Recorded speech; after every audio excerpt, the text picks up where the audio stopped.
Bonjour et bienvenue dans cette nouvelle vidéo. Aujourd'hui nous allons voir le fonctionnement du mot-clé constexpr en C++. Alors constexpr est un mot-clé apparu depuis le C++11 et il indique au compilateur d'évaluer une expression en tant qu'expression constante. Il s'applique aux variables et aux fonctions. Alors nous allons employer à plusieurs reprises le terme de literal type ou type littéraire. Donc une petite clarification avant tout. Un literal type est un des types suivants, donc soit un type scalaire, donc tout ce qui est types fondamentaux excepté void, donc int, bool, float, etc. On a également les enums, les pointeurs et nullptr. Ou bien un type référence, donc c'est une référence vers une L-value ou une R-value. Un tableau de littéral, ou bien une classe avec un constructeur constexpr. Donc nous allons voir les constructeurs constexpr plus tard. Pour l'instant, il faut juste avoir ça en tête. Alors concernant les variables, indiquer une variable en tant qu'expression constante, la déclare également const, mais de plus cela indique que l'expression peut être évaluée à la compilation. Donc la valeur de la variable est connue à la compilation. Donc pour que ce soit le cas, plusieurs conditions doivent être remplies. Donc la valeur dans laquelle est initialisée la variable doit être un literal type. Elle doit être également initialisée à la déclaration et toute l'expression pour la déclarer doit être une expression constante. Donc que ce soit un appel à une fonction constexpr ou juste une valeur constexpr. Mais également, depuis C++20, elle doit aussi avoir une destruction constante, donc c'est-à-dire soit ne pas être une classe ou un tableau, ou bien être une classe ou un tableau avec un destructeur constexpr. Alors voyons ce que ça donne dans le code. Ici j'ai une variable size de type int que je souhaite afficher. Jusque là, bon, rien de spécial. Voyons ce que ça donne. Non, tout va bien. Mais donc la valeur de ma variable size est connue à la compilation. Je peux donc la déclarer expression constante avec le mot-clé constexpr. Que se passe-t-il? Tout va toujours bien. Maintenant imaginons que je veuille plutôt la déclarer puis l'initialiser. À ce moment-là, sa valeur est également connue à la compilation. Mais ce n'est plus possible car la variable, une expression constante, doit être assignée à la déclaration. Alors si je reviens sur mon cas du début, voilà, et que maintenant je veuille incrémenter size par exemple, à ce moment-là je sais qu'ici, je sais dès la compilation qu'ici size sera 5 plus 6, enfin 5 plus 1 pardon, donc vaudra 6. Mais ce n'est toujours pas possible car la variable size est déclarée en tant que constante.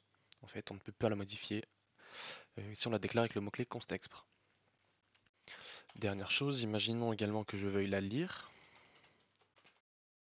sa valeur. Alors à ce moment-là, on est complètement à l'opposé de l'utilisation d'expressions constantes car la valeur est connue seulement au runtime.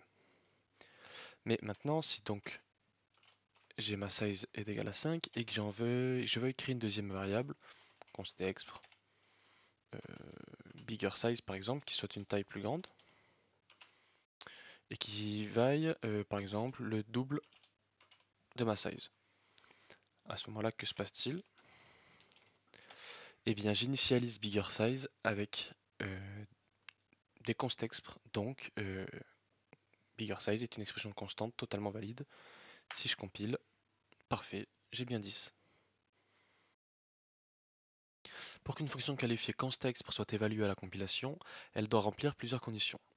D'abord, elle doit être appelée uniquement avec des paramètres literal type connus à la compilation. Elle doit contenir uniquement un appel à une autre fonction constexpr ou bien un appel récursif.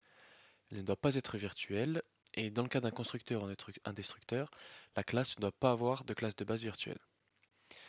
Elle ne doit également pas contenir d'instruction goto, de try block, de définition de variable non initialisée ou de définition d'une variable qui ne soit pas un littéral. Également, une fonction déclarée constexpr qui soit appelée avec des expressions non constantes en paramètres se comporte comme une fonction classique. Le constexpr ne force pas la fonction à être connue à la compilation. Et également, une fonction déclarée constexpr est implicitement déclarée inline. Je vous renvoie sur ma vidéo concernant le mot-clé inline. Alors, si je reprends mon exemple précédent et que ma size, je veux qu'elle soit initialisée avec un appel à une fonction getSize par exemple, toujours connue à la compilation. Donc je crée ma fonction et je lui fais retourner une valeur. Regardez 5. À ce moment-là, que se passe-t-il? j'ai le compilateur qui râle et qui me dit que je fais un appel à une fonction qui ne soit pas une constexpr. Alors, on règle le problème assez simplement en la déclarant constexpr. Super, ça marche. Maintenant, imaginons qu'au lieu de retourner 5 directement, je vais retourner la valeur d'une variable size. Est-ce que ça va poser problème? Super, non, ça ne pose pas de problème. Mais maintenant, un peu comme tout à l'heure, j'ai envie de retourner ma valeur, ma variable size, enfin j'ai envie de l'initialiser, pardon, un peu plus tard. Là, on a un problème, on n'est plus dans une constexpr côté getSize. Maintenant, imaginons que j'appelle une deuxième fonction euh, que je peux appeler f, et je déclare f qui, lui, elle va retourner la bonne size, donc 10 cette fois-ci. Et bien même chose, je n'appelle pas une constexpr, donc cette fonction f n'étant pas une constexpr, celle-là ne l'est pas, donc ici j'ai un appel à une fonction non constexpr. Alors j'ai réglé le problème, super, et je peux même retourner f plus 5 ou une autre valeur qui soit connue à la compilation tout simplement. Voilà à quoi ressemble une fonction constexpr. Alors je vais vous montrer désormais un exemple de calcul de la factorielle à la compilation, donc c'est une utilisation des constexpr un petit peu plus sympa. Alors pour ce faire, on va utiliser les templates. Donc je vais définir une classe template qui prend des int en paramètres et que je vais appeler factorial. Et je vais déclarer dans cette classe un enum qui a une valeur, qui a une seule valeur à cet enum qui s'appelle value et que je vais appeler, enfin que je vais définir par n, donc mon enum.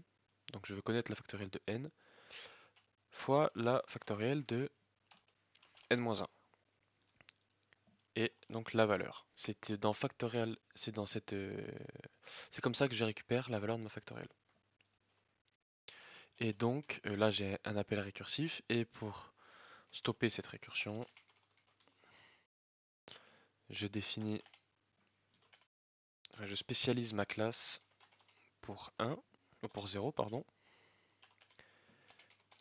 Donc même chose, je déclare mon enum et cette fois-ci la valeur sera égale à 1. Et donc maintenant ce que je fais pour accéder à cette valeur, j'ai oublié des points virgules. Donc pour accéder à cette valeur, je y accède de cette manière, factorial de 5 et value. Ici sera égal, donc ce qui sera égal à la factorielle de 5. Donc ce qui se passe ici, c'est que je suis dans factoriel de 5, hop, donc 5 fois factoriel de 4, qui descend, qui descend, qui descend jusqu'à 1, puis on remonte 1 fois 2 et compagnie, et de cette manière, j'arrive à ma factorielle. Et alors, est-ce que ça compile? Alors ça compile parfaitement, je vais afficher le résultat pour être sûr. Et donc si ça compile, on a bien la preuve que cette constexpr, enfin cette constexpr a pu se construire, donc cette valeur est connue à la compilation. On peut même s'en assurer en créant par exemple une petite classe, pareil, qui prend des int paramètres, je peux appeler test pour l'exemple. Et à ce moment-là, je vais créer une instance de cette classe test de cette manière. Donc test de factoriel de 5, value, et je peux l'appeler x. Et alors ce qui va se passer, c'est que